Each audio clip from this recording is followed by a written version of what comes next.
कूजन्तं राम रामेति मधुरं मधुराक्षरम् आरुह्य कविताशाखां वन्दे वाल्मीकि कोकिलम्। रामाय रामभद्राय रामचन्द्राय वेधसे रघुनाथाय नाथाय सीताया पतये नमः।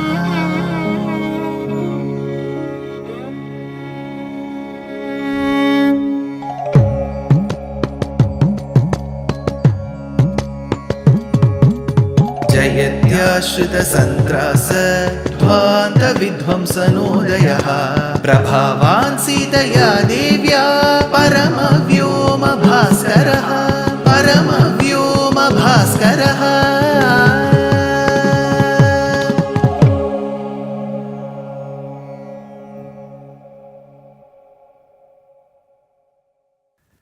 श्रीमते निगमान्त महादेशिकाय नमः।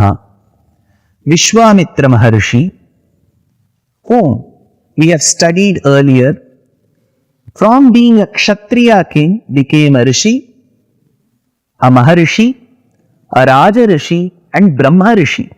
So much so that even Vasishtha recognized him. In fact, this enmity between Vishwamitra and Vasishtha was not restricted only to Valmiki's Ramayanam. Later, when Krishna Dvaipayana called Vedavyasa in Sri Mahabharatam describes in Adi Parva, in the first of the Parvas in Mahabharatam, he describes how the divine intervention was sought by Kunti in delivering her children. She requested Yamadharma Raja and thereby Yudhishthira was born. She requested Vayudeva and Bhima was born. Later, she requested Indra and Arjuna was born. The moment the rishis in the forest realized that this child shall later, during the Mahabharata Yuddham, in the Dharma Kshetram called as Kurukshetram, shall be a recipient of the Lord's quintessential knowledge called as Bhagavad Gita, they wanted to come and see the child because Maharishis knew what will happen in the future. They were called Dirghadarshis. Dirghadarshi means people who can foresee. So they all came in batches to witness this beautiful son born to Kunti and Pandu. While describing the list of the rishis who had come to see the newborn baby who is later going to become Arjuna, when listing down the names of the rishis, Vyasa intelligently says Vasishtho Jamadagnischa Vishwamitraha. So when Vasishtha and Vishwamitra are names beginning with the letter V, one is V for Vasishtha, the other is V Vishwamitra. So the starting letter is V. Whether it is V or V, it is from the same root letter V. So those two names should have been clubbed together. But he says Vasishtha, then Jamadagni. This Jamadagni is different from the Jamadagni which Kartavirya Arjuna killed. Later, Vishwamitra. Why should that Jamadagni name come between Vishwamitra and Vasishtha? Because Vyasacharya was of the opinion, as such I am writing Mahabharatam, which is going to talk about the Yuddham in detail. Imagine I keep Vasishtha and Vishwamitra's names together, one after the other. They will start fighting there. So instead I will insert one Maharishi's name who will bring forth peace. He will extend the olive branch between the two. So their enmity was very well known, but even now, in the court, they were very respectful towards each other. That is when Dasharatha promised to Vishwamitra, whatever you ask I will give, and then he said, Kakapaksha dharam veeram jeshtham me dadumarhasi swaputram rajashardulam ramam satyaparakramam. I know about the capabilities of your son. I know how courageous he is. I know how well equipped he is. I know how valorous he is. Please give me your son who has got Kakapaksham, who is the eldest of the brothers. Dasharatha swooned initially and then he said, I will not be able to give. He said, Shokena mahata vishta chachala chamumoha cha labda sanyajnas tathotaya vyashirada bhayanvitaha. So he said that I will not part away with my son.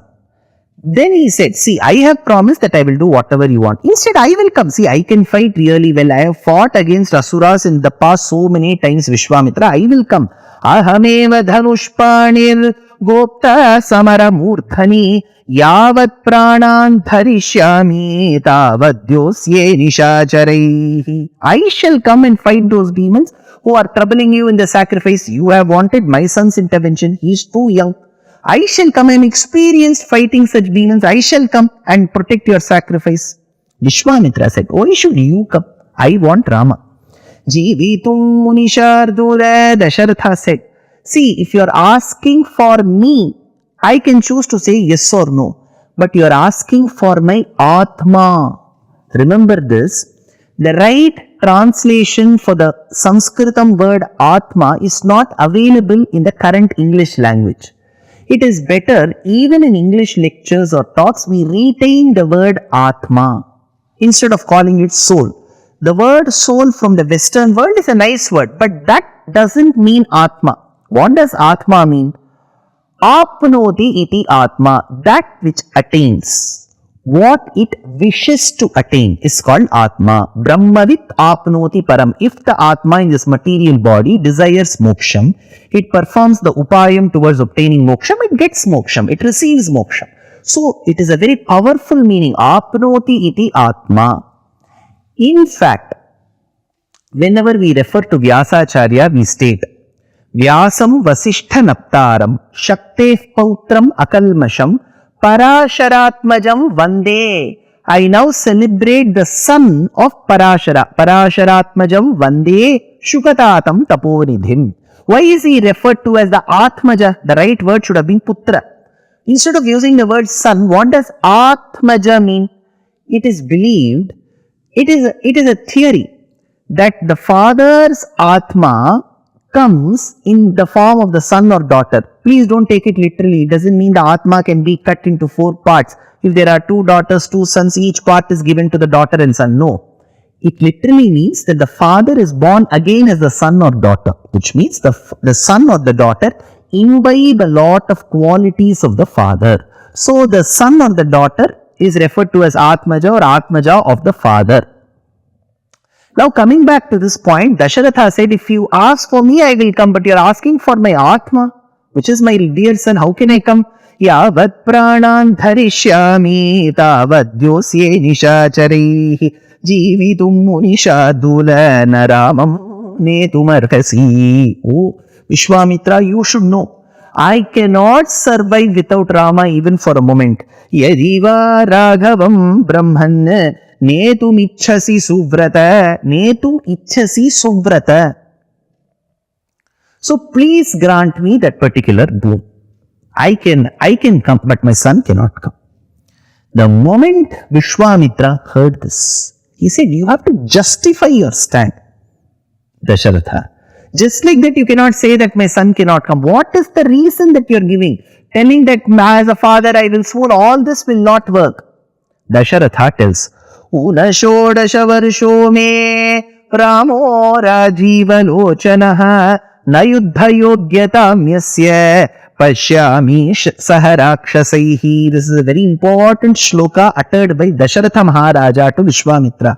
Una shodasha varsho me, my son is not even 16 years of age. Una shodasha varsho me Ramaha, my son Rama. Rajiva lochanaha, who has got eyes like the petals of a lotus.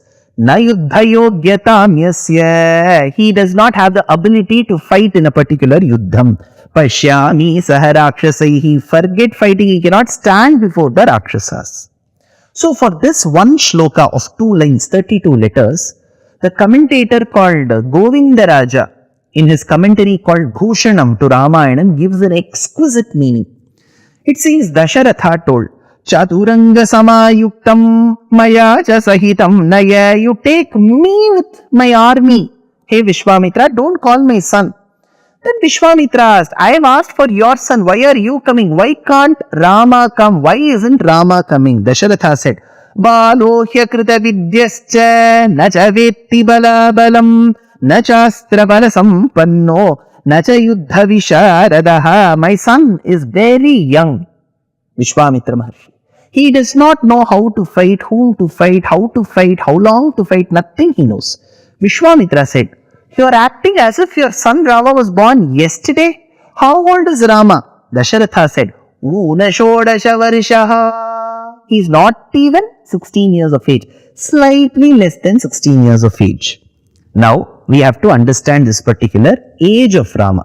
So, I had mentioned in one of the earlier episodes that there are simultaneous equations with which we can solve. Let's keep x as the age of Sita. Y is the age of Rama.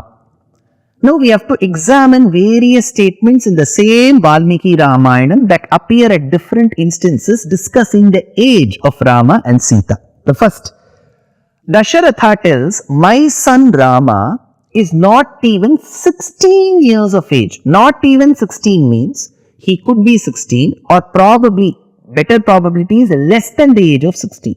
So if y is the age of Rama, y less than 16 is our first equation. Next, we have this particular Vakyam in Rama Kandam in the 3rd canto where Sita tells to Ravana, who is in the disguise of a Parivrajaka, an ascetic, "Ashtadashahi varshani mama janmani ganyate bharta mama mahateja vayasa panchavimshakaha."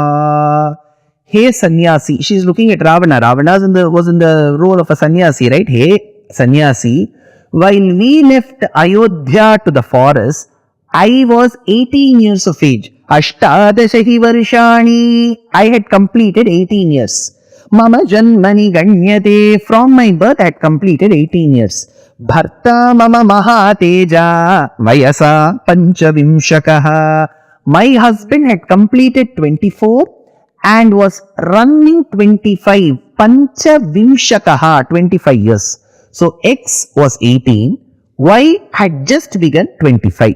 Next, Samadvadasha tatraham Raghavasya niveshane. Sita tells later in Sundarakandam that we lived happily in Ayodhya after our marriage for 12 years. In whichever age Rama and Sita were married, after their marriage, from the day of marriage, they lived happily in Ayodhya for 12 years.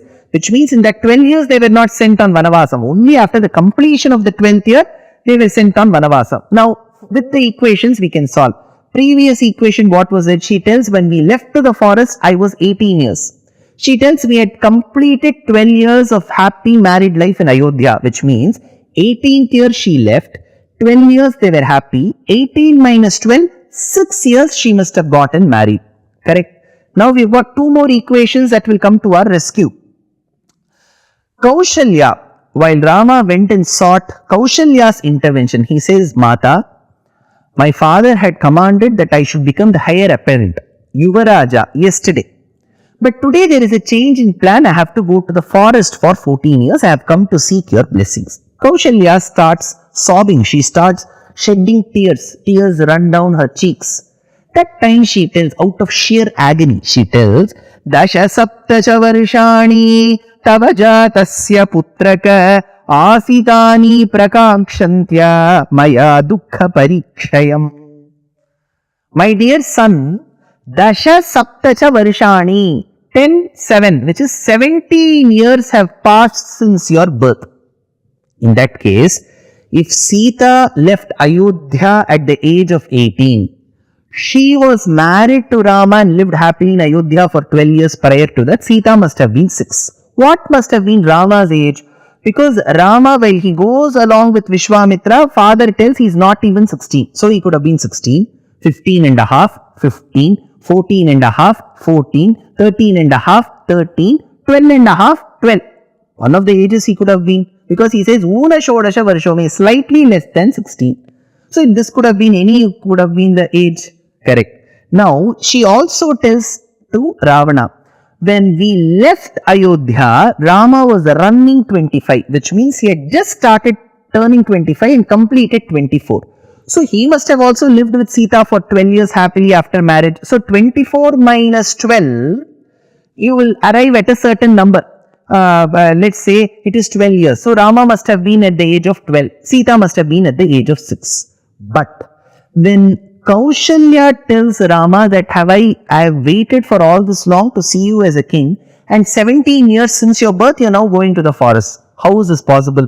Because when he went to the forest, he had completed 24. She tells you have completed 17. How do we do a samanvayam? Because for a Brahmana, Kshatriya, Vaishya, at a certain age, the Upanayanam is performed. The sacred thread ceremony is performed. The recommended age, the minimum age is 7 years, which is 8th year from the time the child was conceived. Vedam tells 8th year, which means 1 year has gone in the Pita Garbham and Matru Garbham. Then the 7 years go while the child is in the mundane world. So 7th year, Upanayanam has to be performed. Janeyu ceremony has to be performed. If that is considered, because for Brahmana, Kshatriya, Vaishya, 7 years. But there is an exception. If the child is extremely talented, then you can do it at the age of 5. But Rama was now at the age of 7.